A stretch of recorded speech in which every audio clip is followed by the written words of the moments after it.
नमस्कार दोस्तों, स्वागत है आपका आज की बड़ी खबर में। आज की तारीख है 8 नवंबर 2025, दिन शनिवार। लेकर आए हैं हम मध्य प्रदेश से जुड़ी वो सबसे बड़ी और ताजा सुर्खियां जो आपके लिए जानना बेहद जरूरी है। यहाँ देखें राजनीति, शिक्षा, मौसम, अपराध, अहम अपडेट्स। पढ़ाई के लिए डांटने पर बेटे ने मां की कर दी हत्या। शहडोल के व्यवहारी में 18 साल के बेटे ने पढ़ाई का दबाव डालने पर अपनी मां की हत्या कर दी। मां के मरने के बाद आरोपी 2 दिन तक शव के साथ घर में ही बैठा रहा। पड़ोसियों की सूचना पर पुलिस ने मामला दर्ज कर जांच शुरू की। रतलाम में पुलिस क्वार्टर में कांस्टेबल कुदार सिंह ने फांसी लगाकर आत्महत्या कर ली। वो एसपी ऑफिस में पदस्थ था और पिछले 2 महीने से छुट्टी पर था। पुलिस ने शव को पोस्टमार्टम के लिए भेजकर जांच शुरू कर दी है। एमपी में 10वीं 12वीं के छात्रों के लिए शिक्षा विभाग वन लाइनर और माइंड मैपिंग बुकलेट तैयार कर रहा है। 60-70 पेज के इस शॉर्ट नोट्स बुक से छात्रों को परीक्षा की तैयारी में मदद मिलेगी। हालांकि विशेषज्ञों ने चेतावनी दी है कि इससे बच्चों की मूल समझ कमजोर हो सकती है। एमपी में 1 से 3 दिसंबर तक अंतर्राष्ट्रीय गीता महोत्सव होगा। सीएम मोहन यादव ने तैयारियों की समीक्षा की और बताया कि इस बार 21 लाख प्रतिभागियों का लक्ष्य रखा गया है। महोत्सव के तहत ऑनलाइन श्रीमद् भागवत गीता ज्ञान प्रतियोगिता भी होगी, जिसमें 70 पुरस्कार दिए जाएंगे। नरसिंहपुर के ओसवाल परिवार ने सांसारिक जीवन त्यागने का फैसला लिया है। अनामिका ओसवाल अपने पति, बेटी और बेटे संग 9 नवंबर को जैन दीक्षा लेंगी। दीक्षा आचार्य जिनी पीयूष सागर के सानिध्य में होगी। परिवार लगभग 5 करोड़ की संपत्ति त्याग रहा है। उनकी एक बेटी 2022 में पहले ही 7वीं बन चुकी है।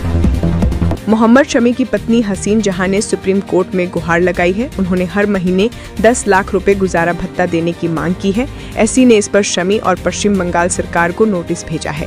पहले हाई कोर्ट ने 4 लाख रुपए मासिक भत्ता तय किया था। हसीन ने बेटी के खर्च के लिए भी अधिक राशि की मांग की है। सीएम मोहन यादव ने कहा कि बिहार चुनाव धर्म और अधर्म की लड़ाई है। उन्होंने पीएम मोदी के नेतृत्व में हुए सांस्कृतिक विकास का जिक्र किया। काशी, अयोध्या और उज्जैन के धार्मिक स्थलों का उदाहरण दिया। कांग्रेस पर श्री राम के अस्तित्व पर सवाल उठाने का आरोप लगाया। कहा कांग्रेस का मन छोटा है, वे कभी मंदिर नहीं बनाएंगे। भोपाल को मिलेगा नया स्पोर्ट्स स्टेडियम। भोपाल के कोलार में बना डॉक्टर श्यामा प्रसाद मुखर्जी स्टेडियम 25 नवंबर को सीएम मोहन यादव लोकार्पित करेंगे। विधायक रामेश्वर शर्मा ने बताया कि यहां cricket, football, boxing, tennis, kho-kho, mallakhamb सहित कई खेल एक साथ खेले जा सकेंगे। बालाघाट में डबल मर्डर से सनसनी। कटंगी वार्ड में रमेश हाके और उनकी पत्नी पुष्पकला की धारदार हथियार से हत्या कर दी गई। रमेश का शव बेडरूम में और पत्नी का रसोई में मिला। दूध वाले की सूचना पर पुलिस मौके पर पहुंची और जांच शुरू की गई है। सीएम मोहन यादव बोले, राहुल गांधी की बात किसी के गले नहीं उतर रही। सीएम ने कहा कि जब बिहार में मतदान चल रहा है, राहुल गांधी हरियाणा चुनाव की बात कर जनता को भ्रमित कर रहे हैं। उन्होंने कहा ईवीएम पर सवाल उठाकर उन्होंने पहले भी माहौल बनाया था, जिसकी सुप्रीम कोर्ट में धज्जियां उड़ गई। सीएम मोहन यादव बोले, बिहार में एनडीए की लहर, नीतीश फिर बनेंगे सीएम।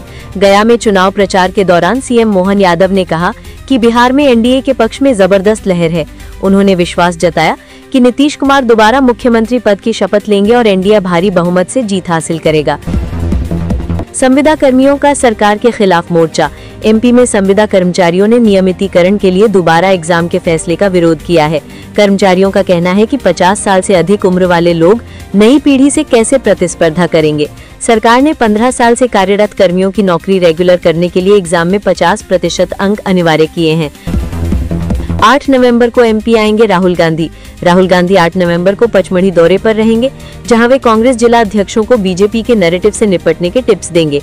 ये 10 दिवसीय प्रशिक्षण शिविर होगा, जिसमें सभी जिला अध्यक्ष और शहर अध्यक्ष शामिल होंगे। शिविर में मल्लिकार्जुन खड़गे सहित कई वरिष्ठ नेता भी ट्रेनिंग देंगे। नर्मदा में डूबे 2 बच्चों के शव मिले। नरसिंहपुर में नर्मदा नदी में डूबे 2 बच्चों के शव 24 घंटे बाद बरामद हुए। मृतक मोहित सोनी और राज भोज गौड़ कार्तिक पूर्णिमा पर स्नान करने पहुंचे थे। पुलिस ने शवों को पोस्टमार्टम के लिए भेजा। प्रियंका गांधी बोली, बदलेगी सरकार, बदलेगा बिहार। कांग्रेस महासचिव प्रियंका गांधी ने बिहार चुनाव के दूसरे चरण में प्रचार करते हुए कहा कि बिहार बदलाव के लिए तैयार है। रीगा और बेनीपट्टी में जनता से संवाद के बाद उन्होंने लिखा, बदलेगी सरकार, बदलेगा बिहार। विपक्षी दल जनता को गुमराह कर रहे हैं, सीएम मोहन यादव। बिहार विधानसभा चुनाव में दूसरे चरण के लिए प्रचार करने पहुंचे सीएम मोहन यादव ने महागठबंधन पर तीखा हमला बोला। मोहन यादव ने कहा कि कांग्रेस ने हमेशा समाज को जाति और धर्म के नाम पर बांटने का काम किया है। ये लोग भगवान राम और श्री कृष्ण के अस्तित्व पर सवाल उठाते रहे हैं। पीएम मोदी के नेतृत्व में अयोध्या में भव्य श्री राम मंदिर बना, अब बिहार में सीता धाम बनेगा। विपक्षी दल जनता को गुमराह करने की कोशिश कर रहे हैं। पीएम मोदी कल इंदिरा गांधी इंडोर स्टेडियम में राष्ट्रीय गीत वंदे मातरम के 1 साल तक चलने वाले स्मरणोत्सव का उद्घाटन करेंगे और एक स्मारक डाक टिकट और सिक्का भी जारी करेंगे। पीएम ने लिखा कि कल का दिन देशवासियों के लिए ऐतिहासिक होने जा रहा है। हम वंदे मातरम गान के गौरवशाली 150 वर्षों का उत्सव मनाने जा रहे हैं। ये वो प्रेरक आह्वान है जिसने देश की कई पीढ़ियों को राष्ट्रभक्ति की भावना से ओतप्रोत किया है। ताउम्र अकेली रही लोगों के दिलों पर राज करने वाली सुलक्षणा, हिंदी सिनेमा और संगीत जगत की चमकदार शख्सियत सुलक्षणा पंडित 71 साल की उम्र में दुनिया को अलविदा कह गईं। वे महान शास्त्रीय गायक पंडित जसराज की भतीजी थीं।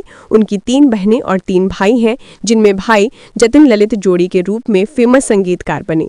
अपनी आवाज से लोगों के दिलों को छूने वाली सुलक्षणा ताउम्र अकेली रहीं। उनकी और एक्टर संजीव कुमार के बीच एक अनकही कहानी रही, जिसने उनके जीवन में गहरा प्रभाव छोड़ा। सीएम मोहन यादव ने भोपाल निवास पर आईसीसी महिला वर्ल्ड कप विजेता क्रांति गौड़ और उनके माता पिता का सम्मान किया। उन्होंने कहा, खिलाड़ियों की दुनिया सबसे अच्छी दुनिया है। एमपी की बेटी ने देश का मान बढ़ाया है। सीएम मोहन यादव ने भोपाल में वन विभाग और चिकित्सा शिक्षा विभाग के 877 अभ्यर्थियों को नियुक्ति पत्र सौंपे। उन्होंने कहा, आप सभी के प्रयासों से मध्य प्रदेश मजबूत, सुरक्षित, समृद्ध और स्वस्थ बनेगा। एमपी में 9 साल बाद विधायकों का वेतन भत्ता बढ़ाया जाएगा। डिप्टी सीएम राजेंद्र शुक्ल की अध्यक्षता में बनी समिति 11 नवंबर को बैठक करेगी। समिति अन्य राज्यों से तुलना कर रिपोर्ट सरकार को सौंपेगी। क्या आरबीआई ने वाकई 35 टन सोना बेचा? आरबीआई ने 35 टन सोने की बिक्री के दावों को खारिज कर दिया है। सोशल मीडिया पर वायरल झूठी खबरों को फर्जी बताते हुए पीआईबी फैक्ट चेक यूनिट ने स्पष्ट किया कि ये निराधार अफवाहें हैं।